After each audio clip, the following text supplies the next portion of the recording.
আসসালামু আলাইকুম ভিউয়ার্স, আপনারা সবাই কেমন আছেন? আমি তো খুব বেশি ভালো আছি আল্লাহর রহমতে। আমি আজকে চলে আসছি আপনাদের মাঝে নতুন একটি ছোট্ট রেসিপি নিয়ে।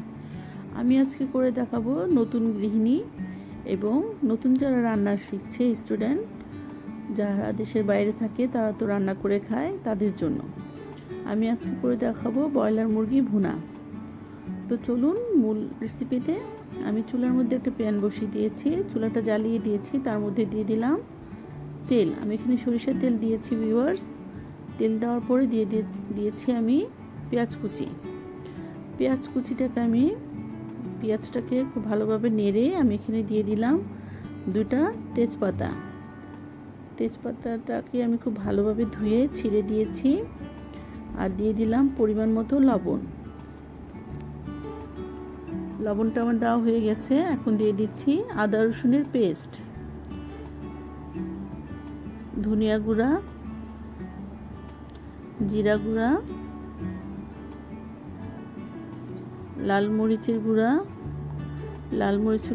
ভিউয়ার্স আমি একটু বেশি দিয়েছি, আপনারা চাইলে কম দিতে পারেন, সেটা আপনাদের স্বাদ অনুযায়ী। আর দিয়ে দিলাম হলুদের গুঁড়া।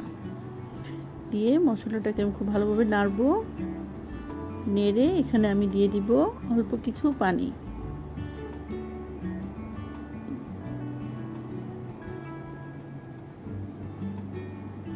দেখতেই পাচ্ছেন পানিটা দিয়ে আমি এটাকে 1 মিনিটের জন্য কষিয়ে নিব। কষানো হয়ে গেছে আমার। 1 মিনিট পর ঢাকনাটা উঠালাম। এখন আমি এখানে দিয়ে দিব টমেটো কুচি। আমি এখানে একটা টমেটো দিয়েছি, আর নিয়েছি আমি বনলেস মুরগির মাংস।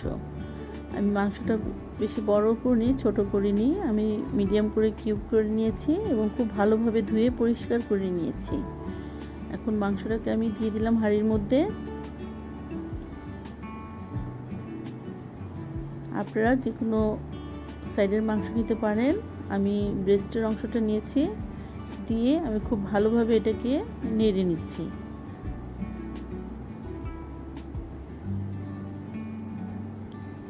দেখতেই পাচ্ছেন খুব ভালোভাবে নেড়ে মশলার সাথে মাংসটাকে মিশাতে হবে।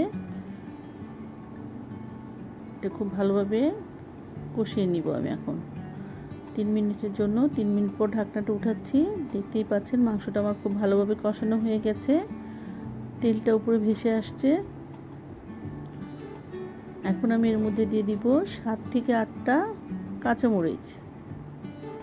আমি আনাম কাঁচামরিচ দিয়েছি ভিউয়ার্স, আপনারা চাইলে মাঝখানটা কেটে দিতে পারেন যদি ঝালটা একটু বেশি খান। এখন আমি এটা খুব ভালোভাবে নেড়ে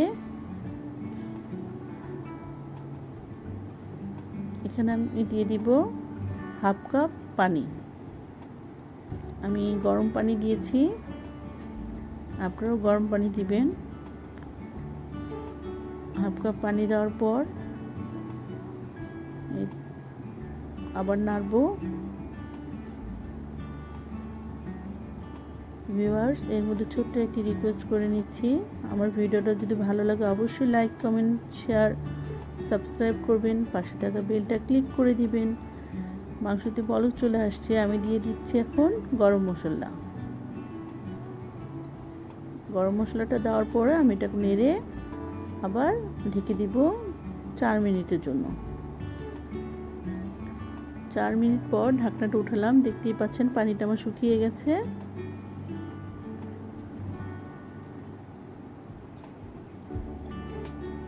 এই তো পানিটা শুকিয়ে গেছে। এখন আমরা নেড়ে নিলাম, নিচটা না হলে লেগে যাবে। নেড়ে আবার 2 মিনিটের জন্য ঢেকে দিলাম। পুরোপুরিভাবে আমার পানিটা শুকিয়ে গেছে। এখন আমি এর মধ্যে দিয়ে দিব টালা জিরাটাকে আমি তেলে ফাঁকি করে নিয়েছি। দেখতেই পাচ্ছেন জিরাটা দিয়ে আমি একটু নাড়া দিয়ে এটাকে আরও 2-1 মিনিট আমি